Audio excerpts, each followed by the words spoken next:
সবারই সুপরিচিত সারা জাগানো বক্তা হযরতুল আল্লাম মাওলানা মুফতি আবুল কালাম আজাদ। মাওলানা মুফতি আবুল কালাম আজাদ ডুমুরিয়া, খুলনা।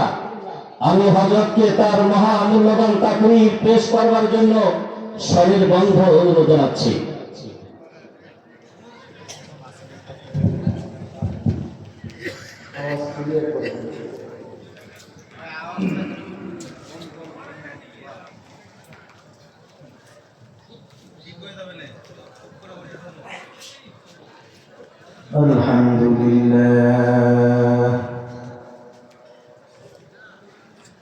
আলহামদুলিল্লাহ নাহমাদুহু ওয়া নাস্তাঈনুহু ওয়া নাস্তাগফিরুহু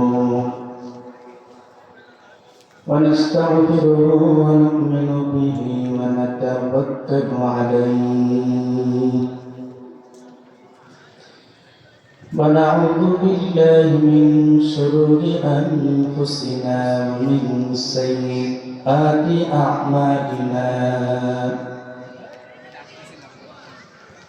من يهد الله فهو المهتد ومن يضلل فلن تجد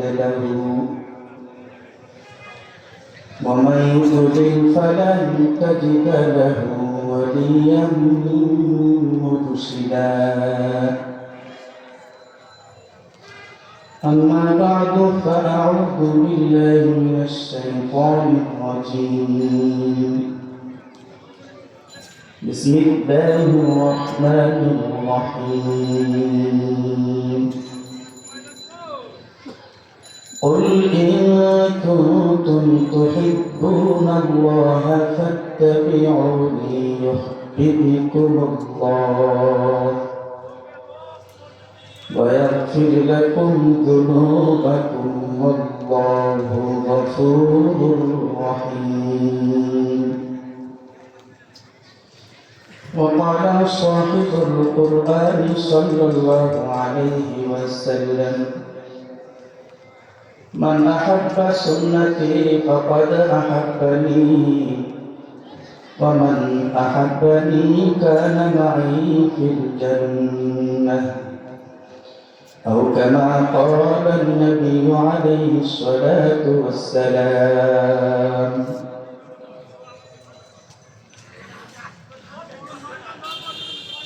খুলনার ঐতিহ্যবাহী দিনী প্রতিষ্ঠান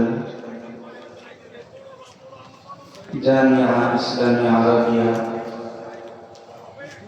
মদিনাতুল উলুম রায়ের মরুম মাদ্রাসা কর্তৃক আয়োজিত দুদিনব্যাপী মাহফিলের প্রথম দিনের সমাপনী দিনের সম্মানিত সভাপতি, মঞ্চে উপবিষ্ট সারিতাজ উলামায়ে কেরাম, সামনে উপবিষ্ট বিভিন্ন অঞ্চল থেকে ইসলাম পিপাসু তাওহীদি জনতা, পর্দার আড়ালে অবস্থানরত আমার মা ও বোনেরা, সর্বপ্রথম মালিকের সামনে মালিকের কাছে প্রাণ খুলে শুকরিয়া আদায় করি, যে মালিক আমাদেরকে কঠিন এই মুহূর্তে বৃষ্টির সময় আল্লাহ তাআলা বৃষ্টিকে রহমত হিসাবে বর্ষণ করেছে। আল্লাহ পাকের কাছে অসংখ্য অগণিত শুকরিয়া যে আল্লাহ তাআলা এখন পরিবেশ অনুকূলী করে দিয়েছে। এজন্য সকলে একটু প্রাণ খুলে, দিল ছেড়ে, জবান ছেড়ে, আকাশ বাতাসকে মুখরিত করে কালিমাতুশ শুকর আদায় করি। সকলে বলুন আলহামদুলিল্লাহ। আলহামদুলিল্লাহ। অনেকে আগমন হয়েছে, অনেকে আসতেছেন। আপনারা এখানে আসতে পেরে, বসতে পেরে খুশি নাকি বেজার?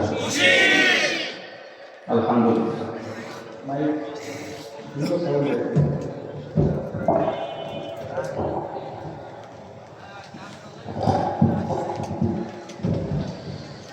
আমি মহাগ্রন্থ কোরআনুল কারীম থেকে অতি প্রসিদ্ধ একটি আয়াতে কারিমা আমি আপনাদের সামনে তেলাওয়াত করেছি।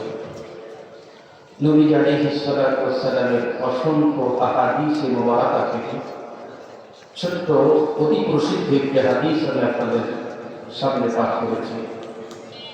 কোরআন এবং হাদিস মন্থন করে ওলামায়ে কেরাম এই আয়াত এবং হাদিসের অনুকূলে যে গবেষণাবদ্ধ তথ্য পেশ করেছে, সংক্ষিপ্ত আকারে কিছু কথা বলার চেষ্টা করব ইনশাআল্লাহ।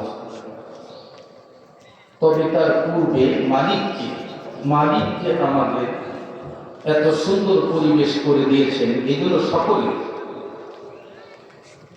জবান ছেড়ে গা গরম হয়ে যায়, আওয়াজ ছেড়ে সকলে শুকরিয়া আদায় করবেন তবে আলহামদুলিল্লাহ। আলহামদুলিল্লাহ। আসলে মালিকের শুকরিয়া যদি আপনি আদায় করেন, জন্ম থেকে শুরু করে নিয়ে মৃত্যু পর্যন্ত মালিকের শুকরিয়া আদায় করবেন, কিন্তু শুকরিয়া আদায় করে শেষ করতে পারবেন? সম্ভব। এই জন্য তাফসীরে রুহুল মাআনির ভিতরে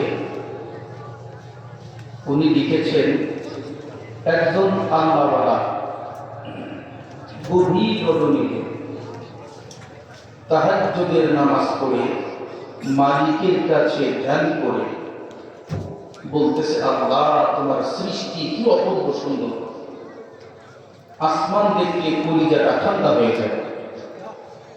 আপনার যে সকল সৃষ্টি আছে প্রতিটা সৃষ্টি মনোমুগ্ধ করে। কোন বাক্য দিয়ে তোমার প্রশংসা করব আমি অধম বান্দার তো জানা নাই। তো গভীর রজনীতে একজন আল্লাহওয়ালা আল্লাহর কাছে মুতাওয়াজ্জুবে আল্লাহর মারিফাতের ভিতরে নিমজ্জিত হয়ে আল্লাহকে বলতেছে, আল্লাহ যেদিকে তাকায় সেদিকেই তোমার সৃষ্টি, আর তোমার সৃষ্টির কোনো তুলনা হয় না। কি সুন্দর, অপূর্ব সুন্দরভাবে আপনি সৃষ্টি করেছেন। আল্লাহ কোন বাক্য দিয়ে প্রশংসা করলে আপনি খুশি হবেন আমার অধম বান্দার জানা নাই। কি দিয়ে তোমার প্রশংসা করব?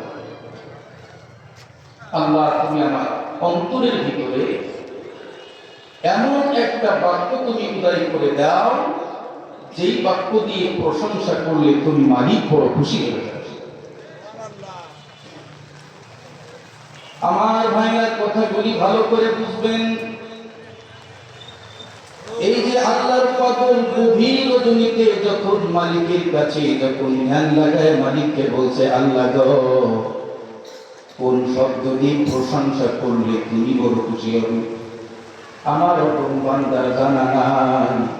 আল্লাহ তুমি আমার অন্তরের ভিতরে এমন একটা অভিনব বাক্য তুমি উদয় করে দাও, যে বাক্য দিয়ে প্রশংসা করলে তুমি মালিক বড় খুশি হয়ে যাবে। ও আল্লাহ তুমি আমার অন্তরের ভিতরে এমন একটা বাক্য তুমি উদয় করে দাও, যা দিয়ে প্রশংসা করলে তুমি মালিক বড় সন্তুষ্ট হয়ে যাবে। আমার ভাইরা কথাগুলি ভালো করে বুঝবেন। ওই যে আল্লাহর পাগল মালিকের কাছে ধ্যান করে মালিককে ডেকে বলছে, আল্লাহ আমার অন্তরের ভিতরে আপনি এমন একটা অভিনব বাক্য আপনি উদয় করে দাও, যে বাক্য দিয়ে প্রশংসা করলে তুমি মালিক বড় খুশি হয়ে যাবে। ঠিকই আল্লাহর পাগলের দিলের ভিতরে রব্বে কারীম অভিনব একটা বাক্য আল্লাহ পাক ঢুকাই দিয়েছে, অভিনব একটা প্রশংসার শব্দ আল্লাহ পাক রব্বুল আলামিন বান্দার অন্তরের ভিতরে ঢুকাই দিয়েছে। আমার ভাইরা কথাগুলি ভালো করে বুঝবেন। একটু ধৈর্য সহকারে বসেন, দোয়া করতে থাকি, আল্লাহ পাক হয়তো আমাদের অনুকূল করে দিবে। ধৈর্য ধরে এই রায়ের মূল মাদ্রাসা আপনারা আসছেন, দৈনন্দিন আসতে পারবেন, তাই তো এই পরিবেশ হবে। আর হয়তো 1 বছর আপনার অপেক্ষা প্রহার করতে হবে। এই জন্য হিম্মত করেন, আজমত করেন, দোয়া করতে থাকেন, আল্লাহ পাক আমাদের পরিবেশ অনুকূল করে দিবেন ইনশাআল্লাহ। ধৈর্য সহকারে বসেন। আমরা সকলে দোয়া করি, আল্লাহ তুমি আবহাওয়াটাকে আমাদের অনুকূল করে দেন। সকলে বলেন আমিন। আমার ভাইরা যে কথা বলতেছিলাম, আল্লাহর পাগল তো আল্লাহ পাকের কাছে বলল, আল্লাহ কোন বাক্য দিয়ে প্রশংসা করলে তুমি মালিক বড় খুশি হবে, এমন কোন বাক্য তো আল্লাহ আমার জানা নাই। আল্লাহ গো তুমি আমার প্রথম বান্দার দিলের ভিতরে এমন একটা বাক্য তুমি উদয় করে দাও, যে বাক্য দিয়ে প্রশংসা করলে তুমি মালিক বড় খুশি হয়ে যাবে। ঠিক আল্লাহ পাক আল্লাহর বান্দার দিলের ভিতরে অভিনব একটা বাক্য আল্লাহ পাক ঢুকাই দিয়েছেন। আমার কথা কি বুঝতেছেন? আমার ভাইরা কথাগুলি ভালো করে বুঝবেন। ওই যে আল্লাহর পাকের দিলের ভিতরে রব্বে কারীম একটা অভিনব বাক্য আল্লাহ পাক ঢুকাই দিয়েছে। এখন অভিনব বাক্য দিয়ে আল্লাহর বান্দা আল্লাহর প্রশংসা করে। আল্লাহর বান্দা আল্লাহকে ডেকে বলতেছে, ইয়া রব্বি লাকাল হামদু কামা ইয়ানবাগি, ইয়া রব্বি লাকাল হামদু কামা ইয়ানবাগি লিজালালি ওয়াজহিকা ওয়া আযীমি সুলতানিক। আল্লাহকে ডেকে বলতেছে, আল্লাহ গো, তোমার আসমানের দিকে তাকাইলে কোন বাক্য দিয়ে প্রশংসা করবো কিছুই তো বুঝতে পারি না। জমিনের দিকে যখন তাকাই কোন বাক্য দিয়ে প্রশংসা করবো আমি তো কিছুই বুঝি না। আল্লাহ, তুমি আমার অন্তরের ভিতরে যেই বাক্যটা তুমি ঢুকাই দিয়েছো সেই বাক্য দিয়ে আমি অদম বান্দা তোমার প্রশংসা করলাম। আল্লাহ গো, রব্বি লাকাল হামদু কামা ইয়ানবাগি, ও আল্লাহ, আমি অদম বান্দা তোমার প্রশংসা করলাম। যেমন প্রশংসার উপযুক্ত মালিক তুমি, তেমন প্রশংসা আমি অদম বান্দা তোমায় করলাম। আল্লাহ, তুমি যেমন প্রশংসার উপযুক্ত, আমি অদম বান্দা আপনার তেমন প্রশংসা করলাম। আপনার সত্তার সাথে, আপনার সম্মানের সাথে, আপনার ইজ্জতের সাথে, আপনার ক্ষমতার সাথে, আপনার জালালিয়াতের সাথে, আপনার উচ্চতার সাথে যতটা প্রশংসা উপযুক্ত রব্বে কারীম, আমি ততটা প্রশংসা আমি আপনাকে করলাম।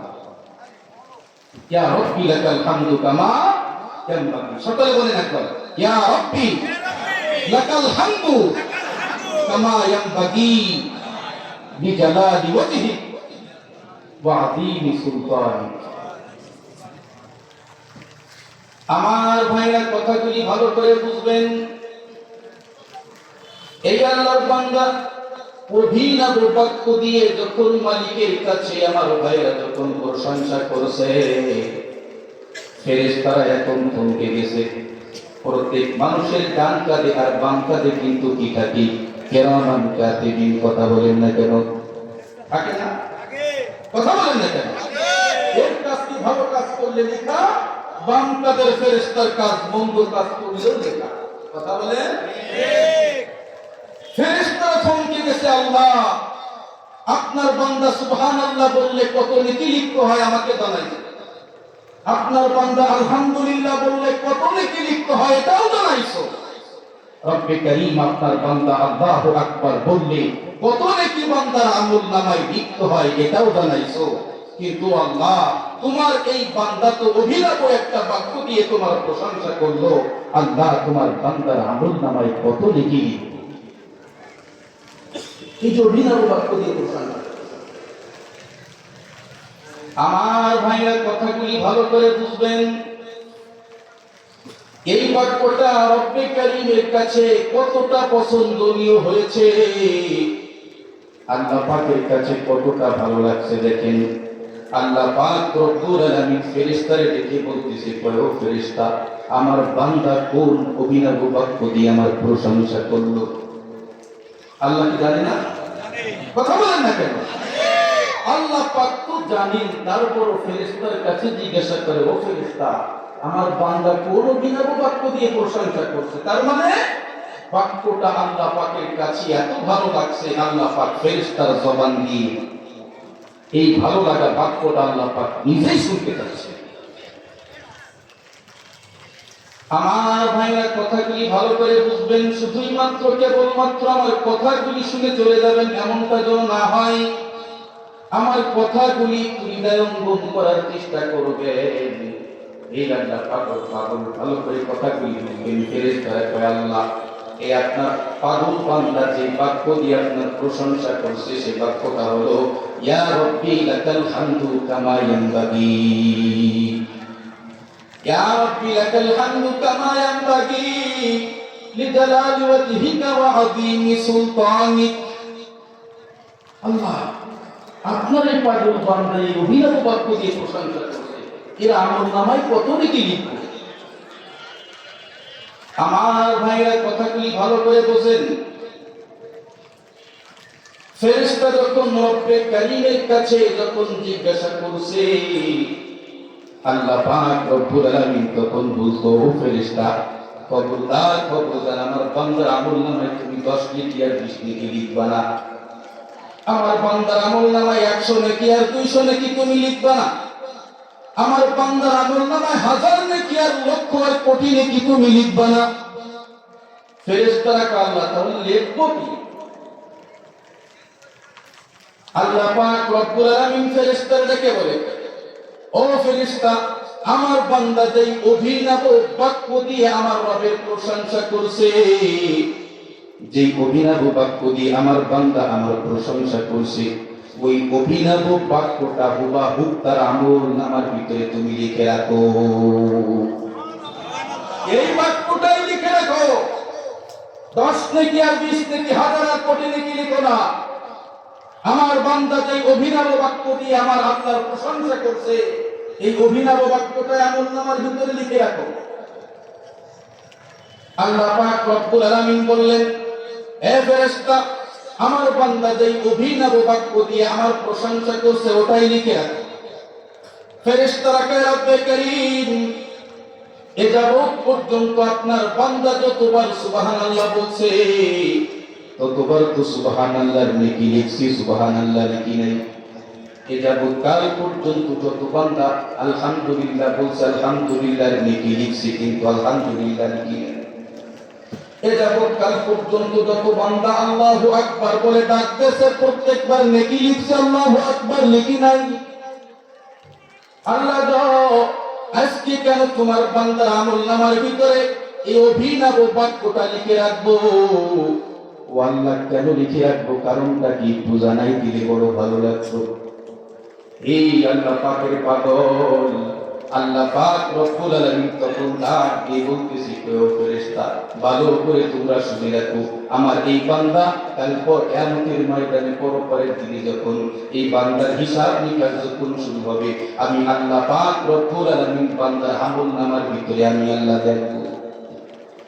এ বান্দার আমলনামার ভিতরে আমি রব্বে কারীম দেখব, আমার বান্দার জান্নাতে ঢুকতে কত নেকি দরকার। আমি আল্লাহ পাক রব্বুল আলামিন বান্দার আমলনামার ভিতরে দেখব।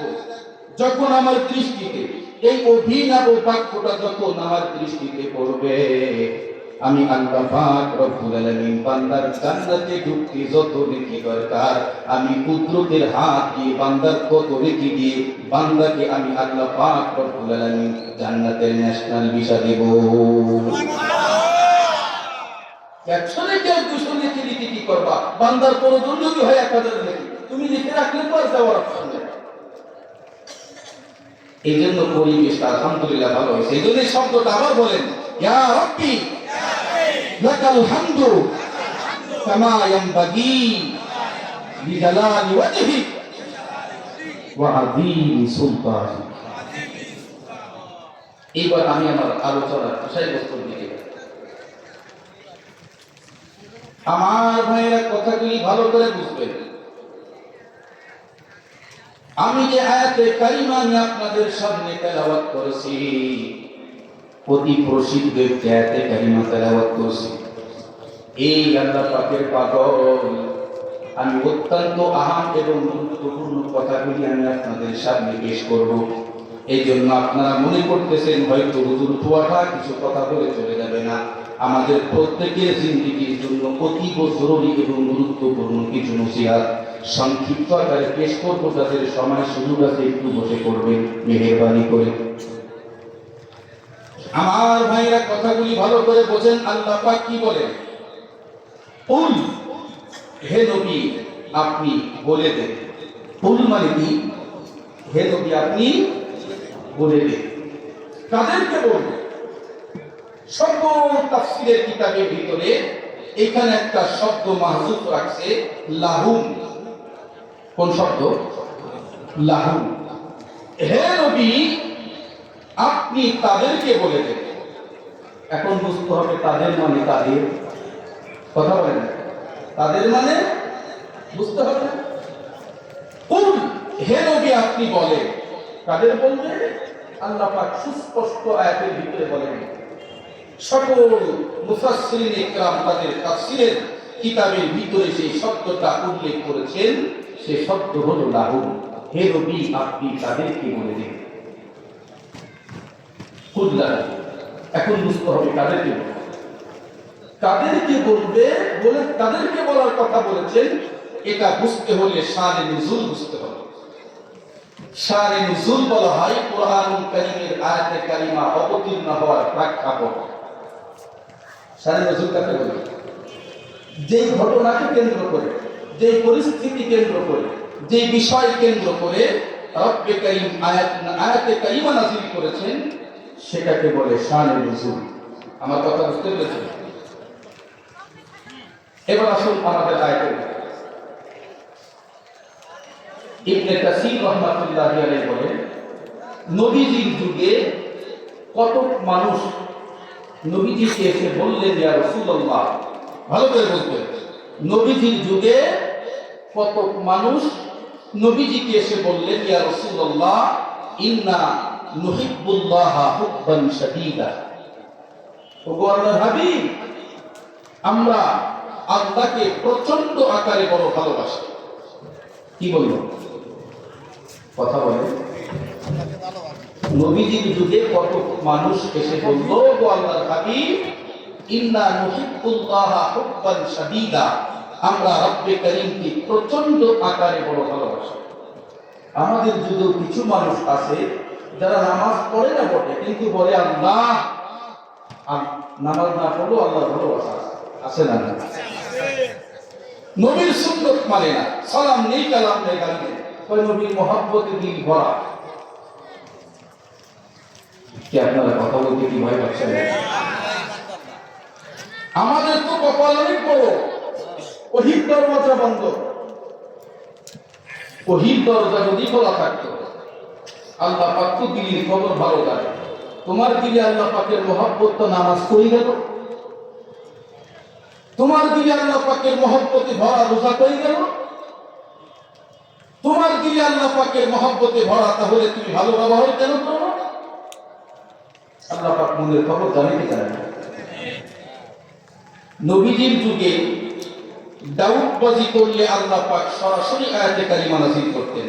আমাদের কপাল অনেক বড়, আমরা ধান্দাবাজি, ধোঁকাবাজি, প্রতারণা, মিথ্যাবাদী যাই করি না কেন, ওহির দরজা বন্ধ হওয়ার কারণে আল্লাহ পাকের কাছ থেকে মোটামুটি আমরা বেঁচে যাচ্ছি। আমাদের অন্তরের খবর আল্লাহ পাক। কিন্তু ওই যে লোকগুলি এসে বলছে, ইয়া রাসূলুল্লাহ আমরা আল্লাহকে প্রচন্ড আকারে ভালোবাসি, আসলে এই লোকগুলো নবীজিকে ভালোবাসতো না। এই লোকগুলো কাকে ভালোবাসতো না? নবীজিকে ভালোবাসতো না। আমার ভাইরা কথাগুলি ভালো করে বুঝবেন।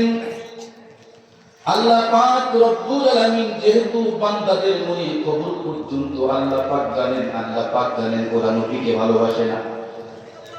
এই জন্য আল্লাহ পাক রব্বুল আলামিন আয়াতে কারিমা নাযিল করলেন, হে নবী আপনি তাদেরকে বলে দেন। এখন বলুন তো তাদের মানে কাদের? কাদের? ওই যে নবীর কাছে যে গ্রুপ আসছিল, নবীর ভালোবাসা নেই, কিন্তু এসে বলে আমরা আল্লাহকে প্রচন্ড আকারে কি বাসি। হে নবী আপনি তাদেরকে জানায় দেন, ইন কুনতুম তুহিব্বুনাল্লাহ ফাত্তাবিউনি ইউহিব্বুকুমুল্লাহ। হে নবী আপনি তাদেরকে জানায় দেন, যারা আপনার ভালোবাসাকে ওভারটেক করে বলে আমরা আল্লাহকে বড় ভালোবাসি, তাদেরকে আপনি জানায় দেন, ইন কুনতুম তুহিব্বুনাল্লাহ, যদি তোমরা আল্লাহকে প্রকৃতপক্ষে বাস্তবিক যদি ভালোবাসো, তাহলে ফাত্তাবিউনি, আমার নবীর অনুসরণ করো। আল্লাহর ভালোবাসার প্রমাণ দিতে চাও, আল্লাহর ভালোবাসা পাইতে চাইলে নবীর সুন্নতের অনুসরণ করো। আমার ভাইরা, জীবনের সফলতা পাইতে হলে নবীর অনুসরণ ছাড়া বিকল্প কোনো কিছুই, কোন মডেলের আদর্শ আদর্শ মানলে আপনি দুনিয়া পরপারে সফলতা হওয়ার কোনো সুযোগ, কোন নায়ক আর গায়ক, কোন নায়িকা আর গায়িকার যদি আপনি অনুসরণ করেন, তাদের আদর্শ মানেন, তাহলে দুনিয়া এবং আখিরাতে সফলতা পাওয়ার কোনো সুযোগ নেই।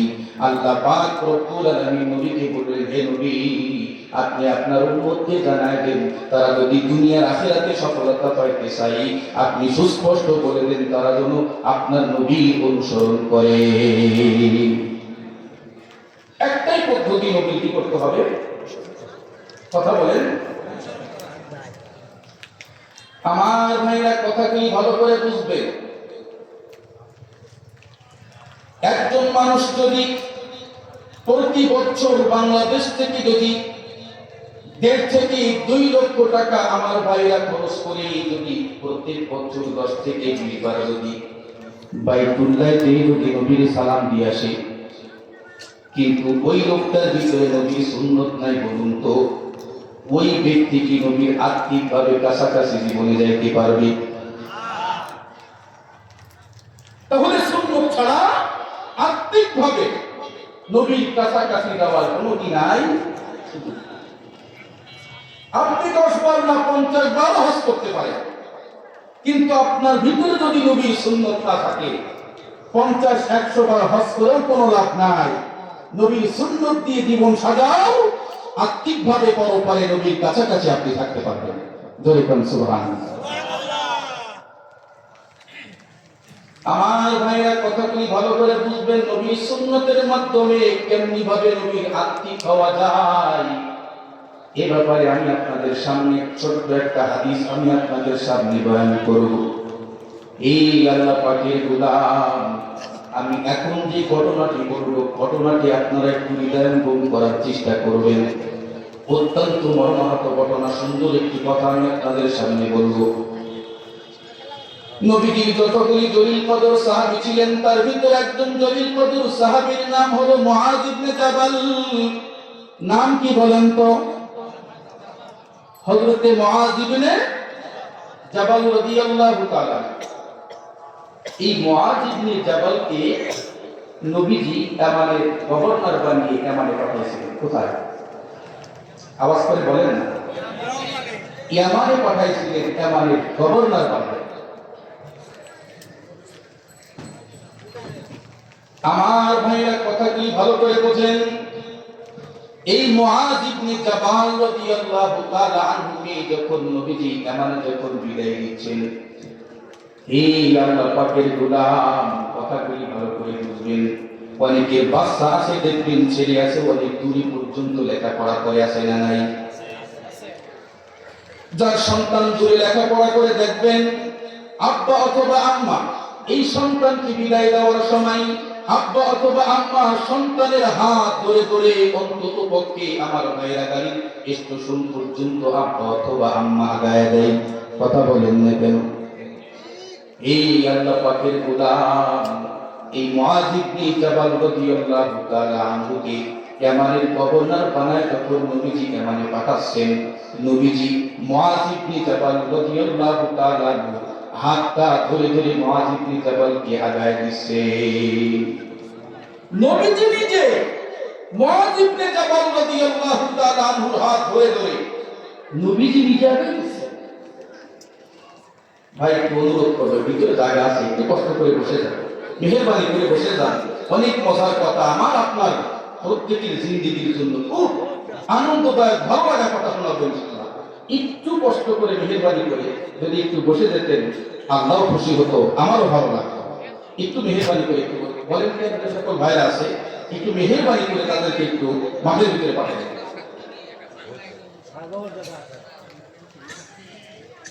আমার ভাইরা কথাগুলি ভালো করে বুঝবেন। ওই যে সন্তানকে যেমনি ভাবে আব্বা অথবা আম্মা আগায় দেয়, পয়গম্বর নিজেই মুআয ইবনে জাবাল রাদিয়াল্লাহু তাআলা আনহু হাত ধরে ধরে পয়গম্বর মুআয ইবনে জাবালকে আগায় দিয়েছে। এরা হাত ধরে ধরে দিয়েছে সন্তানকে যেমনি আগায় দেয়। এই মুআয ইবনে জাবাল রাদিয়াল্লাহু তাআলা একদম মদিনার শেষ প্রান্তে নিয়ে হাতটা ছেড়ে ওই যে স্টেশনে গাড়ি যেখানে থামে, যেখান থেকে উঠতে পারে ওর পরে তো আব্বা আম্মা হাত ধরে রাখতে পারে না, কারণ আমার তো গন্তব্যস্থলে যেতেই হবে। নবীজি যখন মুআয ইবনে জাবাল রাদিয়াল্লাহু তাআলা আনহু যখন হাতটা ছেড়ে দিলেন, নবীজি হাত ছেড়ে দিয়ে কিন্তু নবীজি চলে আসি নাই, বরং মুআয ইবনে জাবালকে যত দূর পর্যন্ত দেখা যায় নবীজি দাঁড়ায় দাঁড়ায় দেখতেছে। দেখেন না, অনেক দূরে আমার সন্তান 1 বছর পরে আসছে, এই যে 1 সপ্তাহ থেকে আমি আগায় দিচ্ছি, আব্বা অথবা আম্মা আগায় দিয়ে কিন্তু সরে পড়ে না। যত দূর পর্যন্ত সন্তানকে দেখা যায় তত দূর পর্যন্ত আব্বা অথবা আম্মা সন্তানের দিকে তাকায় থাকে। কথা বলেন না কেন? নবীজি দেখতেন কিভাবে? নিজের সন্তান মনে করে মুআয ইবনে জাবালের দিকে অপলক দৃষ্টিতে তাকিয়ে আছে। যত দূর পর্যন্ত দেখা যায় তত দূর পর্যন্ত হযরত মুআয ইবনে জাবালের দিকে তাকায় আছে। কিন্তু অনেক সন্তান আছে দেখবেন আব্বা অথবা আম্মা তাকাই বটে, কিন্তু সন্তান গাড়িতে ওঠার পরে একবার পিছনে তাকাই না। আছে না না? কেন তাকাই না? মনের ব্যথায় আমার আব্বা আমার আম্মা আমার অপেক্ষার প্রহার গুনতেছে, একটা বার তাকাইলে আমার চোখের পানি চলে আসবে।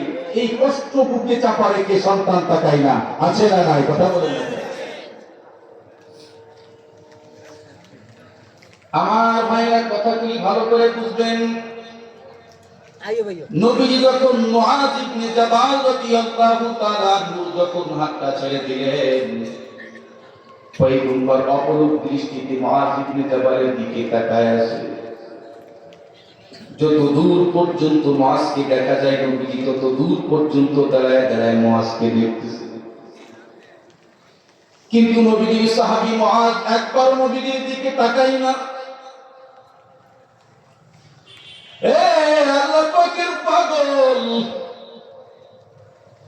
যেই মাত্র হযরত মুআয নবীজির চোখের আড়াল হয়ে যাবে, নবীজি চিৎকার করে বললেন, ইয়া মুআয। নবীজি ডাক দিলেন, চোখের যখন আড়াল হবে নবীজি ডাক দিতেছে, ইয়া মুআয। এ মুআয, তুমি আমারে রওনা করছো, আমি নবী তোমার নিজের হাতটা ধরে ধরে আগায় দিলাম, একটা বার তাকাইলে। আরে আমি নবীকে তোমার হাত ধরে দিলাম, একটা বার তাকাইলে। নবী চিৎকার করলেন, এ মুআয, আমি পয়গম্বর তোমারে তো নিজেই হাতটা ধরে ধরে তোমারে আগায় দিলাম।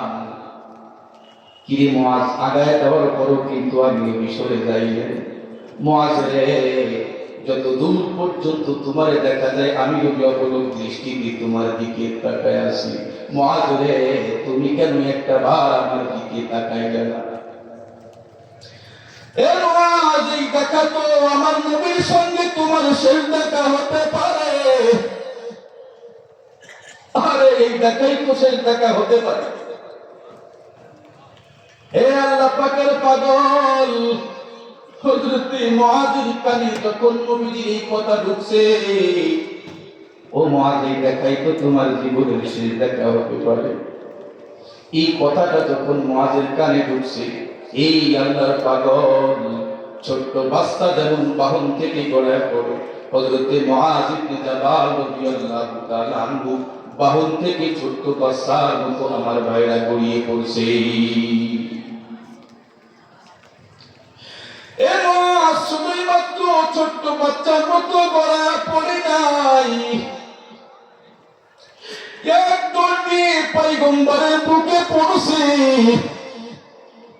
নবীর বুকে পড়ে নবীর কপালে চুমুকার বলে, ইয়া রাসূলুল্লাহ, আমি মুআয ইবনে জাবাল বুঝতে পারি নাই, এই দেখা আমার জীবনের শেষ দেখা।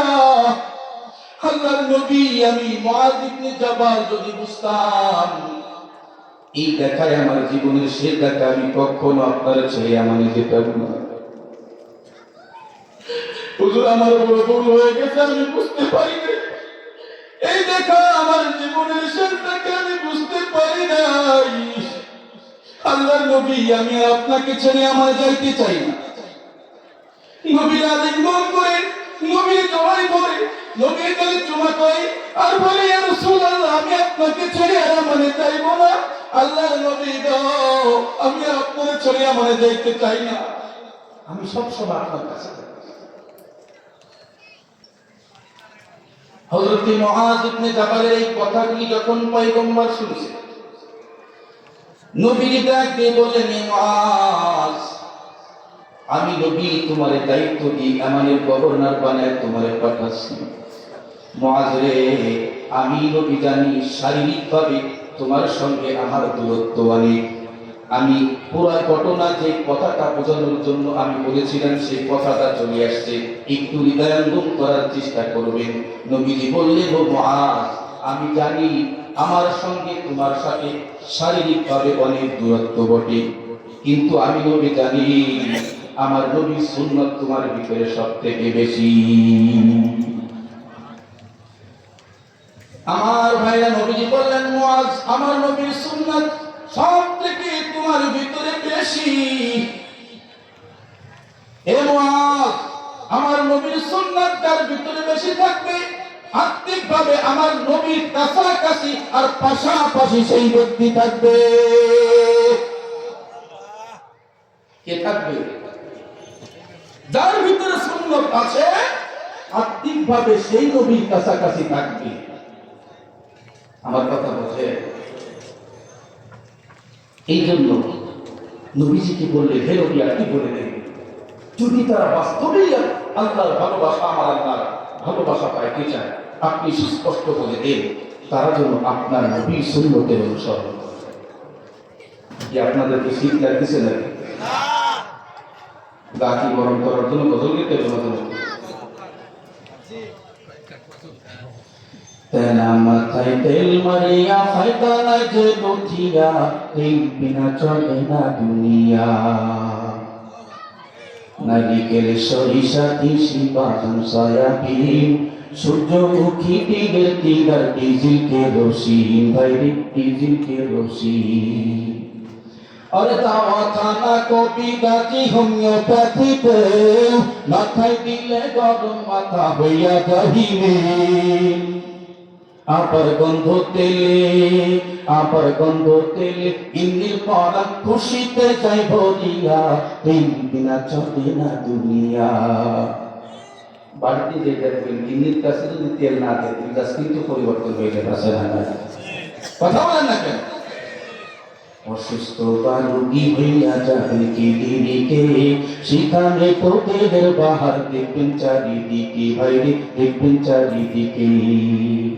ওরে অসুস্থ বা রোগী হইয়া যাবেন ক্লিনিকে, সেখানে তোদের বাহার দেখবেন চারিদিকে, ভাইরে দেখবেন চারিদিকে। ওরে ডাক্তার মিস্টার সাংবাদিক কন্ট্রোল পাগল সবাই, তেল পাইলে সবাই যেন ডাকে নতুন জামা।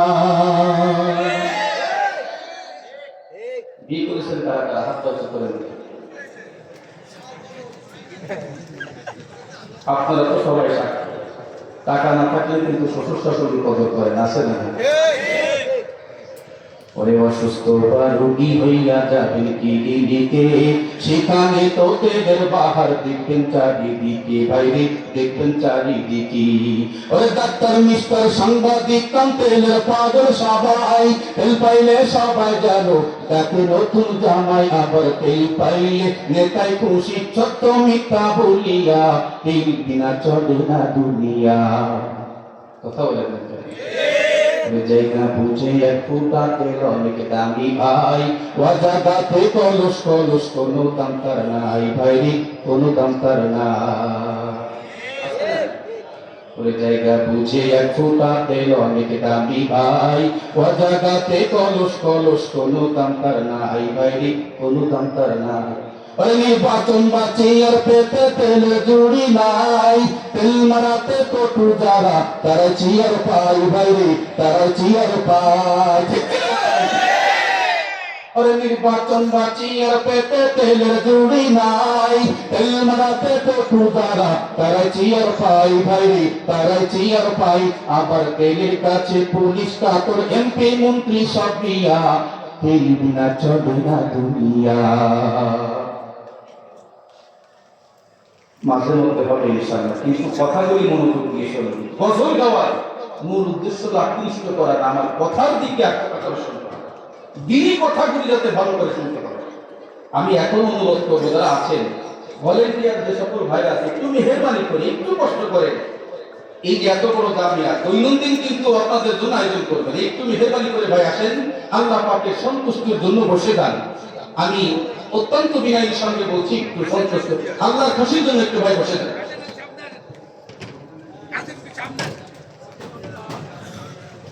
আমার ভাইরা যে কথা বলতেছিলাম মনে আছে? قل إن كنتم تحبون الله فاتبعوني يحببكم الله। হে নবী, আপনি তাদেরকে জানায় দেন, তাদের মানে কাদের? ওই যে লোকগুলো নবীদের কাছে আসছে। ইন কুনতুম তুহিব্বুনাল্লাহ ফাত্তাবিউনি ইউহিব্বুকুমুল্লাহ। হে নবী, আপনি তাদেরকে জানায় দেন, প্রকৃত পক্ষে যদি আমার রবের ভালোবাসা যদি তারা পাইতে চায়, আপনি বলে দিন তারা যেন আপনার নবীর সুন্নতের অনুসরণ করে। কিসের অনুসরণ? কথা বলেন। নবীর সুন্নতের অনুসরণ ছাড়া আত্মিকভাবে নবীর কাছাকাছি যাওয়ার কোনো সুযোগ। আমার ভাইরা, দ্বিতীয় নম্বর কথা হলো নবীর সুন্নত যাদের ভিতরে বেশি তাদেরকেও মহব্বত করতে হবে। নবীর সুন্নত যাদের বেশি তাদেরও কি করতে হবে? নবীর সুন্নত কাদের ভিতরে বেশি? আপনারা তাই আলেম নির্দেশ করতে হবে, ওলামায়ে কেরামকে মহব্বত করতে হবে। কথা বলেন না কেন? ওলামায়ে কেরামকে মহব্বত করতে হবে, ওলামায়ে কেরামকে সারে তাজ মনে করতে হবে, তালিবে ইলমকে শ্রদ্ধা করতে হবে, সম্মান করতে হবে। মনে রাখবেন, তালিবে ইলমকে শ্রদ্ধা আর সম্মান করতে পারলে আল্লাহ পাক দুনিয়া এবং আখিরাতে উভয় জগতে আপনার মর্যাদা বাড়ায় দিবেন কি? আমার ভাইরা, কথাগুলি ভালো করে বুঝবেন। হযরত সুলতান মাহমুদ গজনবী রহমাতুল্লাহি আলাইহি, নাম কি? সুলতান মাহমুদ গজনবী রহমাতুল্লাহ, ইনি গভীর রজনীতে প্রোগ্রাম সেরে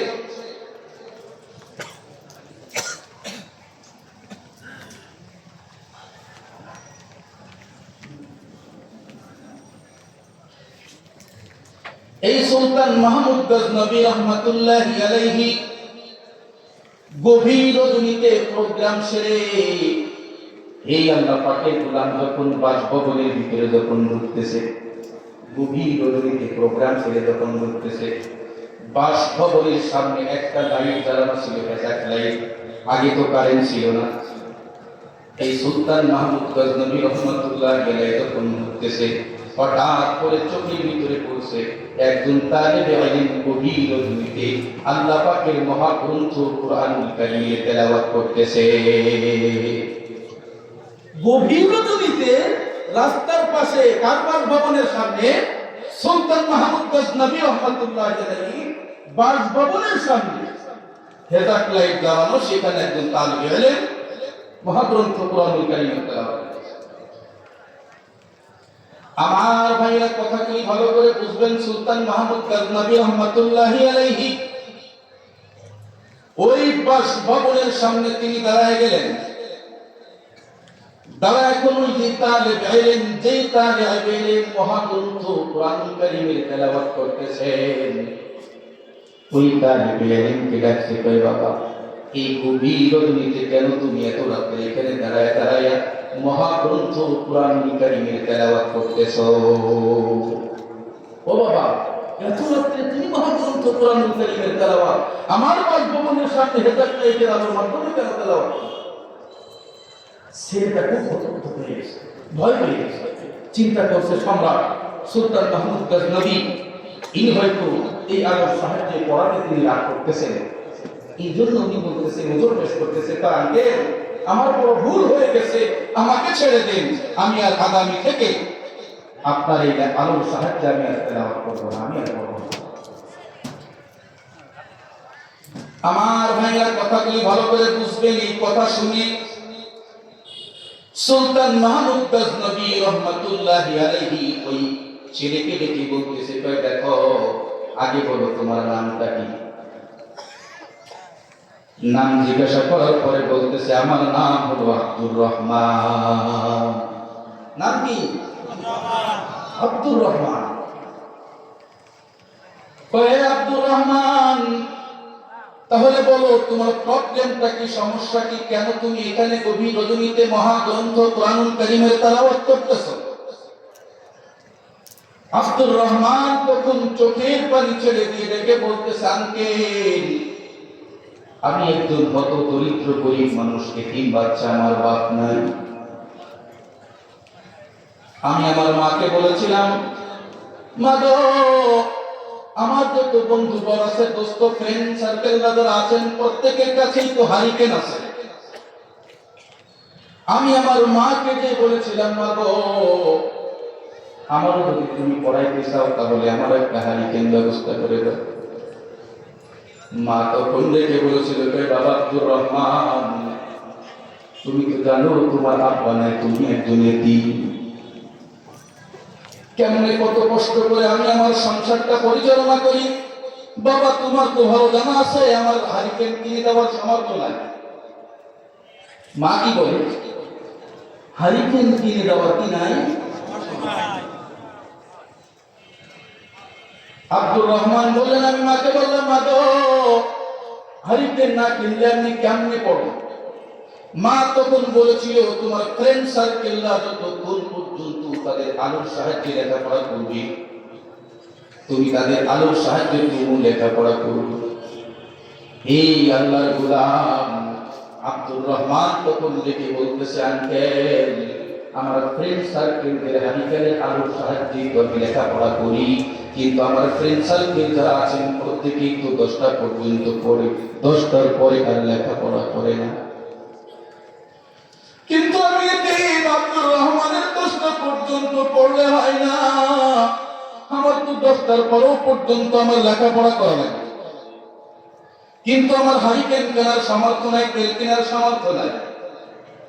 এই জন্য আমি মাঝে মধ্যে আপনার এই হেদায়েত লাইটের আলোর সাহায্যে গভীর রজনীতে মহাগ্রন্থ কোরআনুল কারীমের তেলাওয়াত করি।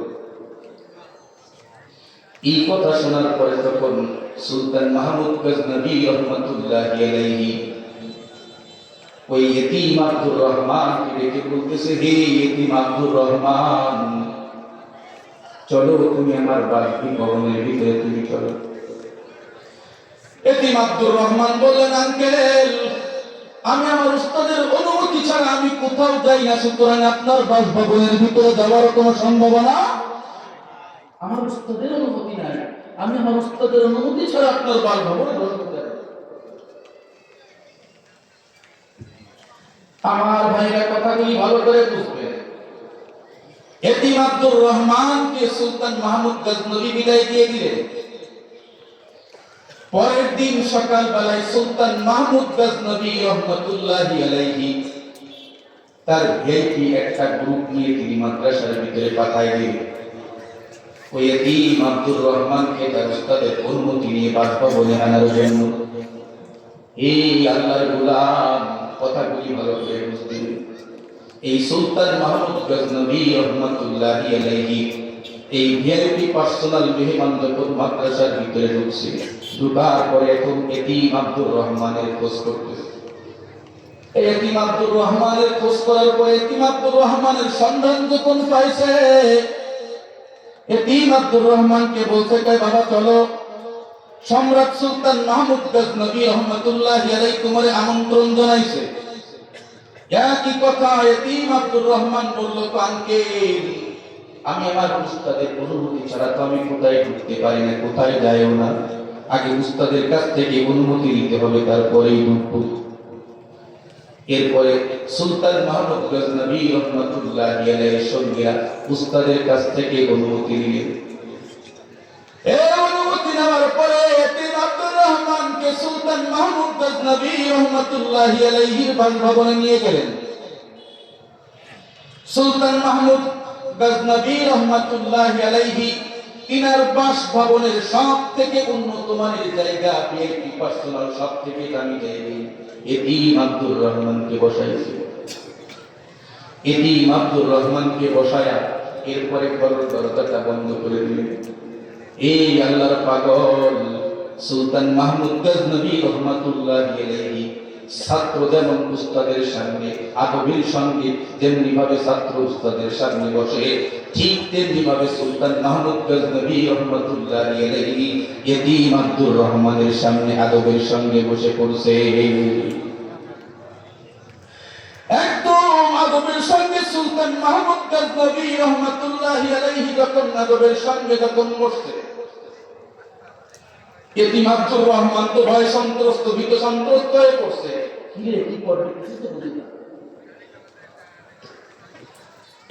হে আল্লাহর পাগল, এতিম আব্দুর রহমানের সামনে সুদা হয়ে বসার পরে সুলতান মাহমুদ গজনবী রহমাতুল্লাহি আলাইহি এতিম আব্দুর রহমানকে ডেকে বলতেছে, হে এতিম আব্দুর রহমান, বলো বাবা তোমার হারিকেনের দাম কত?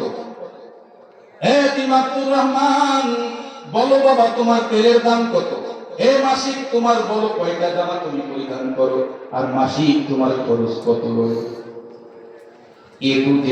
এতিম আব্দুর রহমানের পুরা মাসিক খরচগুলো সুলতান মাহমুদ গজনবী রহমাতুল্লাহি আলাইহি নেওয়ার পরে এরপরে সুলতান মাহমুদ গজনবী 12 দিয়ে গুণ করলেন। পুরা বছরে এই এতিম আব্দুর রহমানের খরচ কত তিনি গুণ দিয়ে বের করে এতিম আব্দুর রহমানের কাছে বুঝাই দিলেন। এতিম আব্দুর রহমানকে বলে দিলেন, বাবা এতিম আব্দুর রহমান, আগামী বছর ঠিকই এই দিন আরো 1 বছরে তুমি আমার কাছ থেকে ভরণ পোষণ নিয়ে যাবে। আর মনে রাখবা, যতদিন পর্যন্ত আল্লাহ পাক রব্বুল আলামিন আমাদের দুনিয়ায় রাখে, ততদিন পর্যন্ত আমি তোমার দায়িত্ব নিয়ে যাব। এই কথা বলে আমার ভাইরা যখন বিদায় দিলেন, এতিম আব্দুর রহমানকে যখন বিদায় দিলেন, অল্প কিছু দূর যাওয়ার পরে আবার এতিম আব্দুর রহমানকে ডাকার জন্য পাঠাইল। এই তাড়াতাড়ি ডাক দাও, কিছু কথা মনে পড়ছে, শোনাইতে হবে। এতিম আব্দুর রহমানকে ডাকার পরে পুনরায় আবার সুলতান মাহমুদ গজনবী রহমাতুল্লাহি আলাইহি সামনে আবারও বসাইছে। বসায় ডাকে বলতেছে, হে এতিম আব্দুর রহমান, দীর্ঘ 12 বছর পর্যন্ত দিলের ভিতরে একটা তামান্না আর আশা আর আকাঙ্ক্ষা লালন করেছি। 12 বছর পর্যন্ত 2টা তামান্নার আশা আর আকাঙ্ক্ষা মনের ভিতরে লালন করেছি। এতিম আব্দুর রহমান, 12 বছর হয়ে গেল, এখনো পর্যন্ত আমার আকাঙ্ক্ষা পূরণ হয়নি। এই আব্দুর রহমান, তুমি যখন গভীর রজনীতে মহাগ্রন্থ কুরআনুল কারীমের তেলাওয়াত করে রব্বে কারীমের কাছে যখন হাতটা উঠাইবে, তখন রব্বে কারীমের কাছে একটু আমার আরজিটা একটু পেশ করো। এতিম আব্দুর রহমান তখন ডাক দিয়ে বলতেছে, আঙ্কেল, আপনার কোন মনের বাসনা আর কামনা আপনি মনের ভিতরে লালন করেছেন আমারে বলেন দেখি, আমি রব্বে কারীমের কাছে একটু নাম ধরে ধরে রব্বে কারীমের কাছে দোয়া করব। সুলতান মাহমুদ গজনবী রহমাতুল্লাহি আলাইহি চোখের পানি ছেড়ে দিয়ে এতিম আব্দুর রহমানকে ডেকে বলতেছে, হে এতিম আব্দুর রহমান, 12 বছর পর্যন্ত মুজাহাদা করতেছে, চেষ্টা করতেছি, স্বপ্নে চোখে শুধুই মাত্র কেবলমাত্র হাবিবে কিবরিয়া সাইয়্যিদুল মুরসালিন নবী মুহাম্মদুর রাসূলুল্লাহ সাল্লাল্লাহু আলাইহি ওয়াসাল্লামকে দেখব। এই এতিম আব্দুর রহমান 12 বছর পর্যন্ত কেটে গেল, এখনো পর্যন্ত আমি নবী মুহাম্মদুর রাসূলুল্লাহকে স্বপ্নে চোখে এখনো পর্যন্ত দেখতে পারিনি। এতিম আব্দুর রহমান 12 বছর পর্যন্ত দৈনন্দিন রাতে 100 রাকাত করে তাহাজ্জুদের নামাজ পড়ছি। 100 রাকাত, 1 রাকাত আর 2 রাকাত না, 100 রাকাত পর্যন্ত তাহাজ্জুদের নামাজ পড়ে এরপরে ডান কাত হয়ে 100 বার দুরূদ শরীফ পড়তে পড়তে ঘুমাইছি।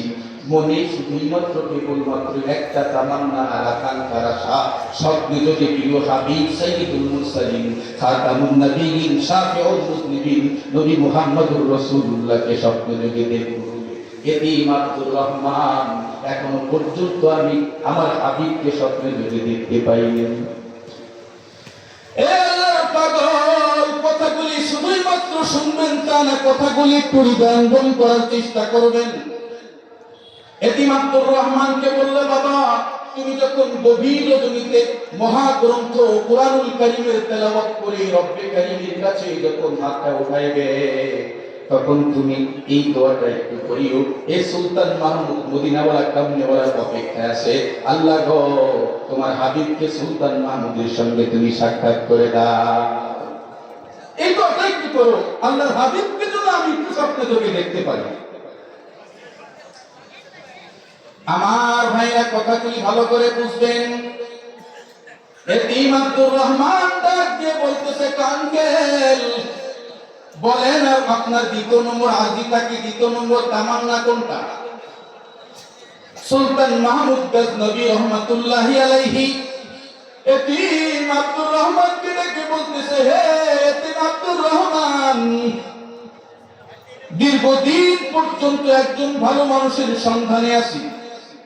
দীর্ঘদিন পর্যন্ত মালিককে দোয়া করে বলেছি, মালিক দ্রুত আমার সামনে একজন ভালো মানুষের সন্ধান দাও। জীবনে যদি কোনোদিন একজন ভালো মানুষের সন্ধান পাই, আমি আমার বাকি জীবনটা তার খেদমতে ব্যয় করে দেব। এই এতিম আব্দুর রহমান 12 বছর পর্যন্ত কেটে গেল, এখনো পর্যন্ত এখনো ভালো মানুষের সন্ধান পাইনি।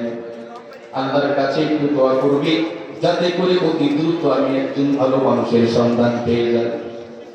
আর যে কয়টা, 1 নম্বর নবীজিকে স্বপ্ন যোগে দেখা, আর 2 নম্বর একজন ভালো মানুষের সন্ধান পাওয়া। কয়টা বলেন?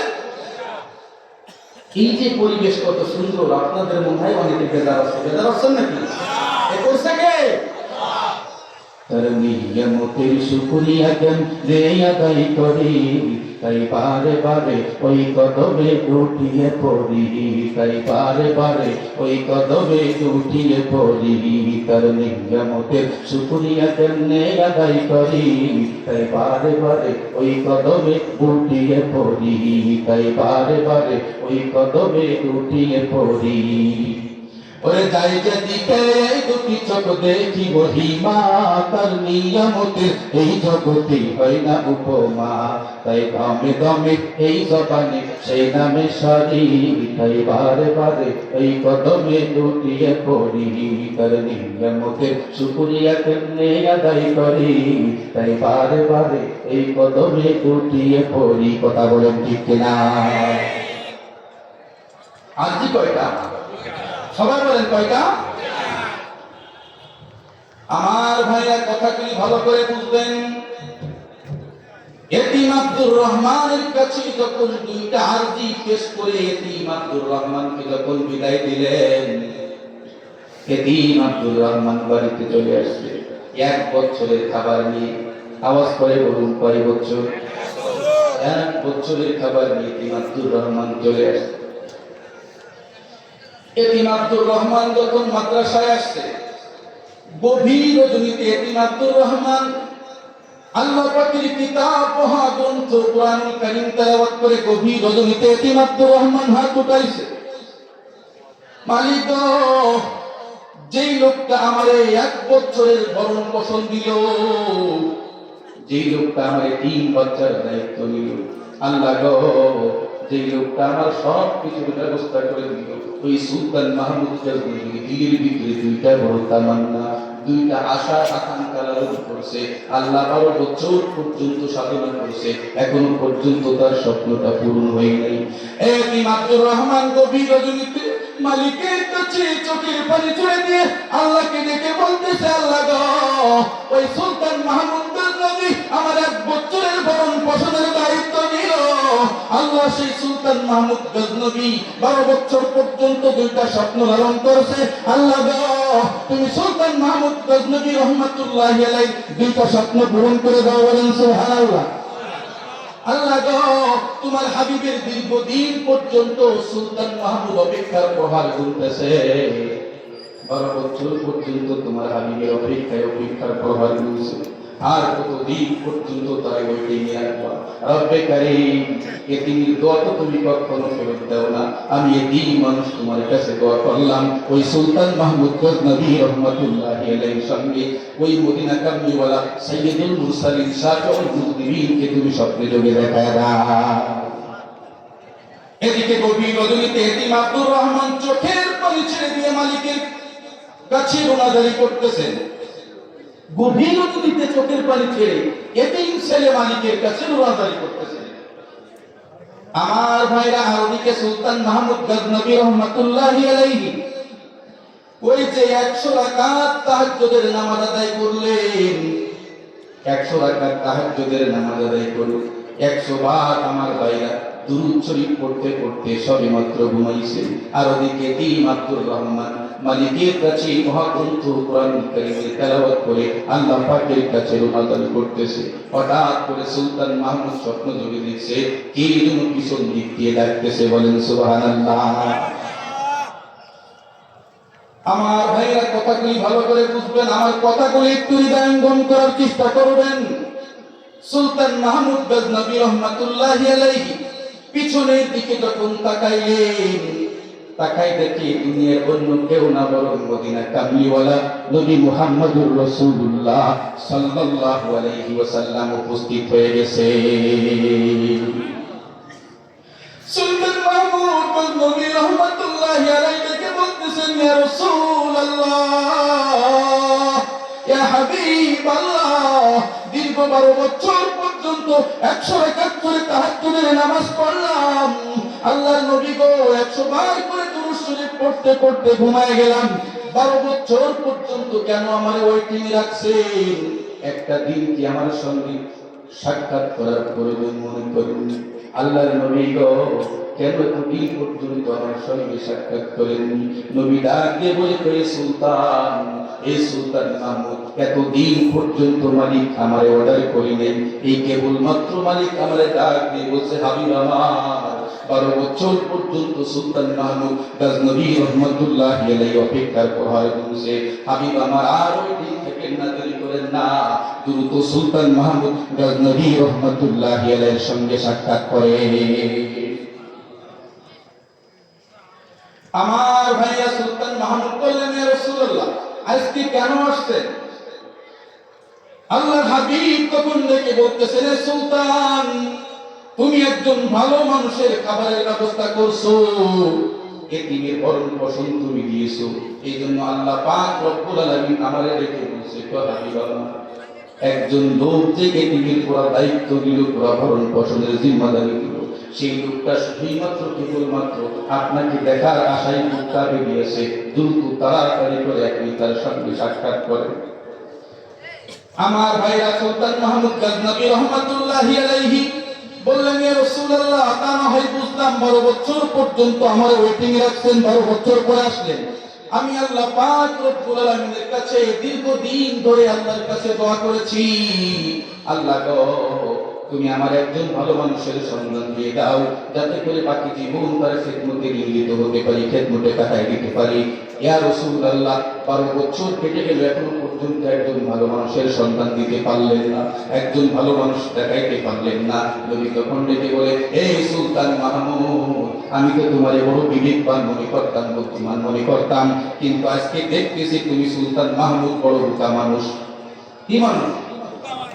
আমি তো তোমারে বুদ্ধিমান মনে করতাম, দেখতেছি তুমি তো সবথেকে বড় বোকা। এই সুলতান মাহমুদ, আমি নবী 1450 বছর আগে ভালো মানুষের সন্ধান দিয়ে দিয়েছি, খায়রুকুম মান তাআল্লামাল কুরআন ওয়া আল্লামা, যে কোরআন পড়াই আর যে কোরআন শেখে, দুজন দুধের সবথেকে শ্রেষ্ঠ সন্তান। কি কথা বলেন? এই জন্য নবীজি বলেছেন, আনা ওয়া কাফিরুল ইয়াতীমি কাহাতাইনি ফিল জান্নাহ, হে আমার নবীর সঙ্গে যদি জান্নাতে যাইতে চাও, আমার নবীর সুপারিশ যদি তোমরা পাইতে চাও, এতিমের ভরণ পোষণের দায়িত্ব নাও, এতিমের খাবারের ব্যবস্থা করে দাও। সাদাকাল্লাহু ওয়া রাসূলুহু, আল্লাহ সত্য বলেছে, নবী সত্য বলেছে, কোনো সন্দেহ নাই। নবীজি বলেছেন, আমার নবীর সঙ্গে জান্নাতে যাইতে হলে, আমার নবীর সুপারিশ পাইতে হলে, আনা ওয়া কাফিরুল ইয়াতীমি কাহাতাইনি ফিল জান্নাহ, আমি নবী বলে দিলাম, আমার নবীর সঙ্গে জান্নাতে যাইতে হলে এতিমের দায়িত্ব নাও, এতিমের ভরণ পোষণের জিম্মাদারি হয়ে যাও। কারা কারা রাজি আছে দেখে হাতটা উঁচু করে দেখান নবীর সঙ্গে জান্নাতে যাওয়ার জন্য। নারায়ে তাকবীর! নবীর সঙ্গে জান্নাতে যাওয়ার জন্য আল্লাহ পাক কবুল করেন, বলেন আমিন। হে আল্লাহ পাগল, এই এতিমখানা মাদ্রাসা দেখি কার ভিতরে নবীর প্রেম আছে, নবীর মহব্বত আছে। কে সর্বপ্রথম দেখি নবীর সুপারিশ পাইতে চাই, নবীর জান্নাতে যাইতে চাই, নবীর সঙ্গে জান্নাতে যাইতে চাই। প্রথম ব্যক্তি এই জন্য বাজেট বড় হবে, একজন ব্যক্তি একমাত্র আল্লাহর কাছে গভীর রজনীতে ডেকে বলবে, আল্লাহ গো, শুধুই মাত্র কেবলমাত্র এতিমখানায় এতিমের জন্য এতিমের ভরণ পোষণের দায়িত্ব নেব। স্বপ্নে যদি যাতে নবীকে দেখতে পাই, আর কেবলমাত্র শুধুই মাত্র তোমার নবীর সুপারিশ পাইতে চাই, আর নবীর সঙ্গে জান্নাতে যাইতে চাই। এই তিনটা আশা নিয়ে 20 বস্তা চাউল একটু এতিমখানায় এতিমদের জন্য একটু আপনার করে দেখায় আল্লাহ পাকের সন্তুষ্টির জন্য। এই আল্লাহর পাগল, আল্লাহ পাক বলেছেন লা ইয়ানফাউকুম মালুন ওয়ালা বানুন, তোমার সম্পদ আর সন্তান কিন্তু কোনো উপকার করবে না। আপনারা প্রত্যেকে বলেছেন হুজুর আমরা নবীর সঙ্গে জান্নাতে যেতে চাই। নবীর হাদিস বলেছি সাল্লাল্লাহু রাসূলুহু, আমি বানাই কোনো কথা বলি নাই। এতিমের দায়িত্ব নিয়ে নবী আপনার জন্য সুপারিশ করবে, কোনো সন্দেহ নাই। একজন আল্লাহর পাগল একটু দাঁড়ায় দেখেন, হুজুর একটু দোয়া করবেন, আমি স্বপ্নে যোগে নবীকে দেখতে চাই, আমি স্বপ্নে যোগে নবীকে দেখতে চাই। হুজুর আপনি এই মাদ্রাসার ছাত্রদের কাছে একটু দোয়া চাইবেন, হুজুর একটু। নারায়ে তাকবীর! ভাইদের নাম 50 বস্তা, 50 বস্তা। নারায়ে তাকবীর! ভাইদের নাম কি জানো? তরিকুল ভাই 50 বস্তা চাউল আল্লাহ গো দিনে বড় স্বপ্ন নিয়ে আল্লাহ হাত উঠাইছে। আল্লাহ তরিকুল ভাইয়ের স্বপ্ন যোগে তুমি তোমার নবীকে সাক্ষাৎ করে দিও, বলেন আমিন। আল্লাহ নবীর সুপারিশ তুমি তরিকুল ভাইয়ের জন্য অবশ্যই করে দিও। আল্লাহ বিনা হিসাবে জান্নাত দিও, বলেন আমিন। আমলনামা ডান হাতে দিও, আল্লাহ গো তুমি বিনা হিসাবে জান্নাত দিও, বলেন আমিন। আল্লাহ উলামা ইকরামের সঙ্গে জান্নাত দিও, বলেন আমিন। 20 বস্তা চেয়েছিলাম, 50 বস্তা হয়েছে আলহামদুলিল্লাহ। মাদ্রাসায় 1000 বস্তা চাউল লাগে। এই আল্লাহর পাগল, আর কি আছে 20 বস্তা আমার আশাটা পূরণ করে দিও। আমি আমার নামটা একটু লিখে রাখে, আর মাদ্রাসার টিমদেরকে একটু বলবেন নবীর স্বপ্নে যদি আমার সঙ্গে সাক্ষাৎ করে, হুজুর নবী যেন পরপরে হাসরের ময়দানে আমার জন্য একটু সুপারিশ করে। আল্লাহর পাগল, সম্পদ কিন্তু যাবে না। আমি চাই না মাদ্রাসার হুজুরদের পকেটের ভিতরে ঢোকান না, আপনি নিজের হাতে কিনে মাদ্রাসার টিমদের জন্য দিবেন। 20 বস্তায় একজন মানুষ আল্লাহর পাগলের জন্য দেখি নবীর আশিক কে আছে, দেখি আশিক রাসূল একজন একটু হিম্মত করেন আপনাদের মাদ্রাসা 20 বস্তা চাউল কিন্তু খুব বেশি নেই, 3 দিন দিবেন, 20 বস্তা দিবেন, ইনশাআল্লাহ আল্লাহ পাক রব্বুল আলামিন সবগুলোকে হাবিবের সাক্ষাৎ পেয়ে নেবেন। এই তিন বাচ্চারা গভীর রজনীতে দোয়া করবে, মালিককে ডেকে বলবে, আল্লাহ গো যারা আমার দায়িত্ব নিল, আমার জিম্মাদারি নিল, আল্লাহ তুমি হাবিবকে স্বপ্ন যোগে তাদের দেখায় দাও, বলেন আমিন। এবার আল্লাহ কোন আশিক রাসূল নাই, একজন ব্যক্তির রায়ের মহলে তো ধনাত্মক এলাকা, একজন কি নাই একটা আশিক রাসূল, একটু বলবে আমার নামটাই লিখে রাখবেন। আর এই তিনদেরকে তিনখানা রায়ের মহলে তিনখানা এতিম আছে, তাদের একটু ভরণ পোষণের জন্য নিজের হাতে 20 বস্তা মাত্র একজন দিয়েছিলাম। ইয়া মুকাল্লিবাল কুলুব, আল্লাহ তোমার কাছে তো সকল অন্তর, রব্বে কারীম তোমার কুদরতের হাতে সকল মানুষের অন্তর। আল্লাহ গো তুমি সত্য থেকে যে মানুষটাকে নবীর সঙ্গে সাক্ষাৎ করাইতে চাও, আল্লাহ তার দিলটা একটু এদিকে ঘোরায় দাও। রব্বে কারীম নবীর সুপারিশ তুমি যেই ব্যক্তির জন্য করে জান্নাতের ভিতরে ঢোকাইতে চাও, আল্লাহ গো তুমি এরকম একজন ব্যক্তিকে 20 বস্তা চাউল দেওয়ার জন্য আল্লাহ তুমি তৈরি করে দাও। এই আল্লাহর পাগল, মাগো পর্দা পারে অনেক মা আছে, মাগো আম্মাজান আয়েশা, আম্মাজান খাদিজাতুল কুবরা রাদিয়াল্লাহু তাআলা আনহার তো অনেক সম্পদ ছিল, সব সম্পদগুলো দ্বীনের রাস্তায় কুরবানি করেছে। মাগো তোমাদের ভিতরে একজন হিম্মত করো, মাগো প্রয়োজনে তোমার অলংকার, গলার মালা আর হাতের মালা যা আছে বিক্রি করে হলেও এতিমের পাশে দাও। আল্লাহ হয়তো তোমার জান্নাতের ভিতরে পুরো শরীর অলংকার দিয়ে ভরে দেবেন, বলে আমিন। এই জন্য মাগো তোমরা তোমরা প্রস্তুতি হও। একজন মানুষ, আমি চাই একজন মানুষ 20 বস্তা দেওয়ার জন্য এতিমখানে একজন একটু হিম্মত করেন ইনশাআল্লাহ পাকের ভিতরে তাই বল এই পদ্ধতিতে এতিমখানাটা চলে লিলা করে চলে একজন একটু হিম্মত করেন হুজুর আমি নামটা একটু লিখে রাখেন ইনশাআল্লাহ। স্বপ্নে যদি কেউ না এই ময়দানের ভিতরে আশিক রাসূল কেউ নাই, স্বপ্নে যদি একটু নবীকে সাক্ষাৎ করবে কেউ আশা করতে পারে না, কেউ তামান্না করতে পারে না, আকাঙ্ক্ষা নাই, একজন মানুষ একটু হাত উঁচায় বলবে হুজুর আপনার এই মাদ্রাসার এতিমদেরকে একটু বলে দিবেন হুজুর গো স্বপ্নে যদি বহুত দিন ধরে নবীর সঙ্গে সাক্ষাৎ করতে চায় এখনো পর্যন্ত পারি নাই, হুজুর গভীর রজনীতে মহাগ্রন্থ কুরআনুল কারীমের তেলাওয়াত করে রব্বি কারীমের কাছে যখন হাতটা উঠাইবি আমার জন্য হুজুর একটু দোয়া করতে বলবেন। আল্লাহ পাক রব্বুল আলামিন যেন স্বপ্নে যদি আমার নবীর সঙ্গে সাক্ষাৎ করে দেয়, কি একজন নাই, একজন আল্লাহর পাগল নাই হিম্মত করবে, আল্লাহর আশিক রাসূল নাই একটু নবীর জন্য, নবীর সুপারিশ পাওয়ার জন্য, নবীর আশিক রাসূল হওয়ার জন্য, স্বপ্নে যদি নবীকে দেখার জন্য একজন ব্যক্তি একটু হিম্মত করবে, একটু হাতটা উঁচু করে দেখাইবে হুজুর আমার নামটি একটু মেহেরবানি করে লিখে রাখবেন হুজুর আমি আল্লাহর কাছে বড় আশা রাখি আপনি দোয়া করবেন আল্লাহ পাক রব্বুল আলামিন যেন আমার সঙ্গে নবীর সাক্ষাৎ করে দেয়। কি কেউ নাই? কি আল্লাহ পাকের জন্য 20 বস্তা কি রাজমহল্লার কাছে খুব বেশি হয়ে গেছে? কি 20 বস্তা আপনাদের জন্য কি খুব বেশি হয়ে গেছে? তাহলে 10 বস্তা দেখি, 10 বস্তা মনে রাখবেন যাদের সামর্থ্য আছে, আল্লাহ পাক যাদের ক্ষমতা দিয়েছে একটু হিম্মত করলে আল্লাহ পাক, আরে আপনারা সাধারণ মানুষ মনে করতেছেন হুজুররা এইভাবে নাই, আরে ভাইরে আখিরাতে যখন উঠবেন, কিয়ামতের দিন যখন উঠবেন, হাদিসের ভিতরে আসছে কাফেররা যখন উঠবে কিয়ামতের দিন ইসরাফিলের সিংহার ফুৎকারের আওয়াজ শুনে বলবে তারা আমাদের স্থানকে স্থানান্তর করবে, তারা বলবে কথা কাফেররা তারা আমাদের অবস্থান স্থানান্তর করলো, তার মানে মুহাদ্দিসিন ইকরাম লিখেছেন তাদের কথা শুনে কেমন যেন বোঝা যাবে যে কবরে তারা মানে জান্নাতে ছিল। নারায়ে